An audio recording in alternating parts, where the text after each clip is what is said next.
これ近くに落ちて。え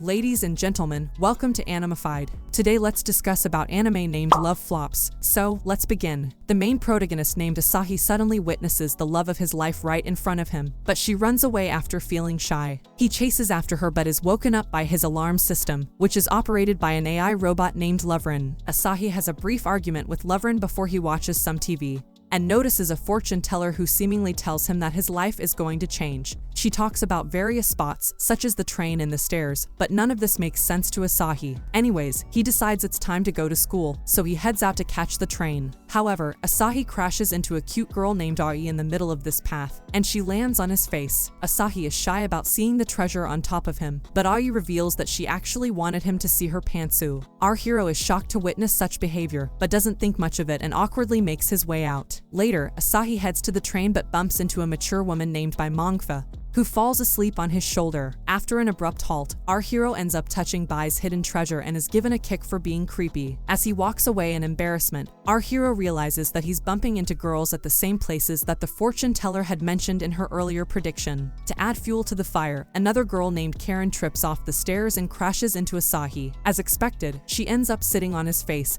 and making some suggestive sounds on top of him. Karen realizes that things are getting out of hand, so she runs away after calling Asahi a creep. Keeping this in mind, our hero tries to avoid a cleaning robot, because the fortune teller had mentioned this as well. Unfortunately, it rushes towards him with a bra, and the owner of this bra, Amelia Irving, comes running at Asahi and confronts him for being a shady character. The comedy of errors continues. After the robot takes the redhead away, Asahi meets a cute dog and pats it for a bit.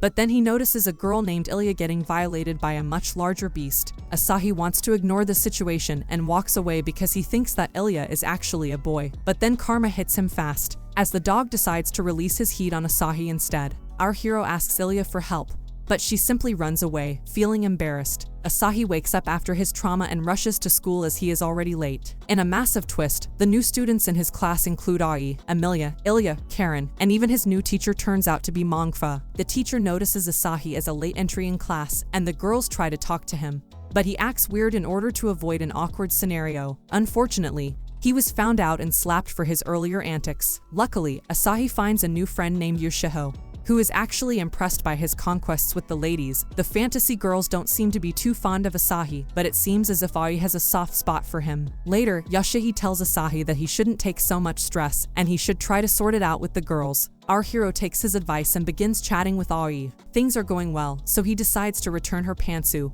but he accidentally pulls out Amelia's bra from his pocket. Of course, Ai gets traumatized and slaps Asahi for not having any control. Luckily, our hero shares a sweet moment with Karen when he offers her some food. However, his relief doesn't last very long as Ilya is chased by the monster dogs once more. Asahi doesn't want to be part of this drama, but the dogs have other plans in mind, so they have some fun with him. If it's any concession, Ilya makes up with Asahi, and even Mangfa treats his injuries in the sick room. Here, Amelia strikes up a friendship with Asahi as he finally returns to her bra. To make matters more interesting, Asahi meets Ao a little later by following a letter she wrote to him. That's when she proposed to him, and the breeze offers our hero a peek at the reward she is offering him. Ai says that they must kiss if they become a couple under a cherry tree, and it makes Asahi a little nervous. It's very distracting for him to notice the sights under Ai's skirt, and he brings it to her attention. The nerdy bee blushes and runs away after spotting her pants on top of the branches of a tree, but it makes Asahi interested in her. He bumps into Ilya later on. He panics as he thinks she has brought the dogs with her once more. However, he is shocked to learn that Ilya loves him as well, especially because he still thinks she is a boy. The romance is cut short when Mangfa interrupts them and runs away with Asahi. The teacher fills her student up as they escape some goons, and then she declares her love for him as well. Mangfa uses her assets to seduce Asahi, but the virgin boy runs away as he won't be able to handle her experience. Unfortunately, there is no respite for him, as Karen dresses up as a bride.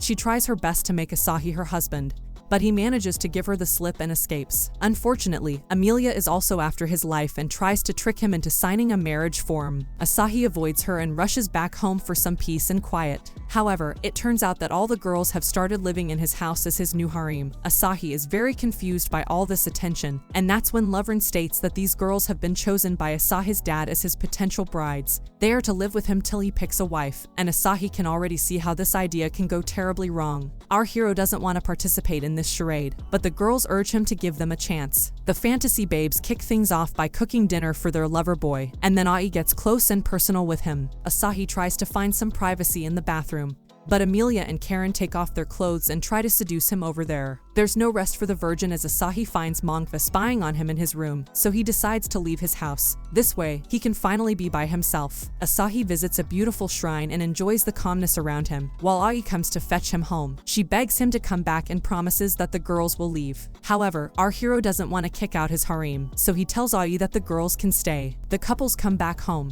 and Asahi tells the others that they should try to live together in peace. It's a brand new morning, but Amelia is already up to no good as she tries to take Asahi's footprint for a marriage form. Our hero sits down for breakfast when Ai serves with a smile on her face. Asahi wants to know why she isn't as intrusive as the other girls, but they keep getting interrupted for various reasons. Amelia clearly doesn't know how to manage her clothes, and her catch-up skills aren't any better. After an eventful meal, Asahi and his harem go to school and try to pay attention in class. Karen shows off her genius skills and makes Amelia jealous, so she also walks up to the blackboard. However, she mentions a suspicious white liquid that makes everyone blush. Later, Amelia tries to win at a rock-paper-scissors game but is unable to do so. She keeps losing but doesn't give up hope. Unfortunately, the redhead loses a bet with the harem even after staying up all night. Asahi starts to worry about her. At night, our hero doesn't find Amelia with the girls, so he goes to her room. However, he hears some suggestive voices coming from the bed and grows suspicious. Asahi barges into the room hoping not to find anything shady, and luckily Amelia is simply trying to study kanji. She isn't making much progress, so Asahi offers to help her, but even his best efforts aren't enough to boost her chances. He refuses to give up on Amelia and continues to help her in the library. However, she becomes frustrated and laments that she'll never be able to learn about her lover boy's language. The harem starts to worry about Amelia, so Asahi goes to her room to offer her some support. She lashes out at him at first,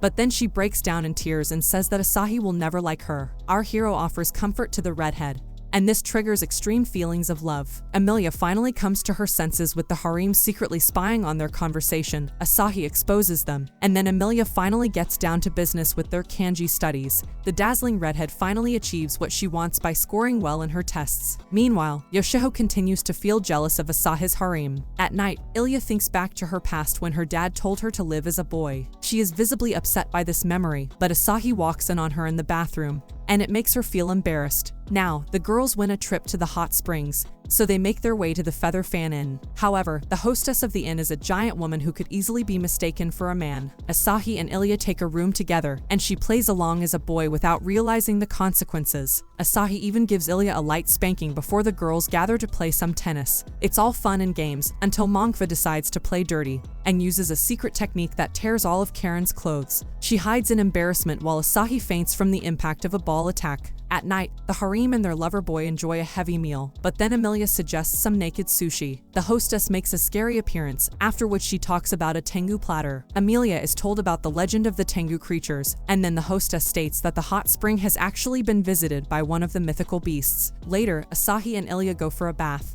but Asahi feels extremely nervous as her lover boy continues to treat her like a man. As the girls explore each other's bodies, Ilya decides to trick Asahi with a rather gigantic disguise. Our hero buys into her deception and even compliments her physique as he believes that size does matter. Things get awkward when Asahi compares his own beast to Ilya's disguise, and then he offers to scrub her back. Asahi is surprised to see how silky Ilya's skin is, so she switches positions in order to avoid suspicion. She barely manages to keep up with the disguise, and things get tricky when she has to sit in the sauna room with the Asahi. Ilya begins to lose consciousness, but then she lets out excess steam, and this convinces Asahi that she is a true man among men. He admits defeat and rushes off to cool down, so Ilya is in the clear zone. However, she loses her towel after that and has to improvise quickly. When Asahi spots her, Ilya dresses up as the tengu and scares everyone with her disguise. But then her facade finally comes to an end when she slips off some soap, revealing everything to Asahi. Our hero nurses Ilya back to health and apologizes to her for treating their relationship so casually. She becomes emotional and says that she wants to live as a girl, so Asahi tells her that she should live on her own terms. This makes Ilya fall in love with the Asahi, and then the family makes their way back home. However, everyone seems to believe that a Tengu had indeed visited the springs, and it goes viral all over the news. The creature actually does happen to exist, so he wonders who the humans are talking about. Now, Ilya finally accepts her identity as a girl and continues her life with the harem under the name Arena, and that's the end of the show. If enjoyed, show some love by liking and subscribing this channel. See you in the next video. Peace.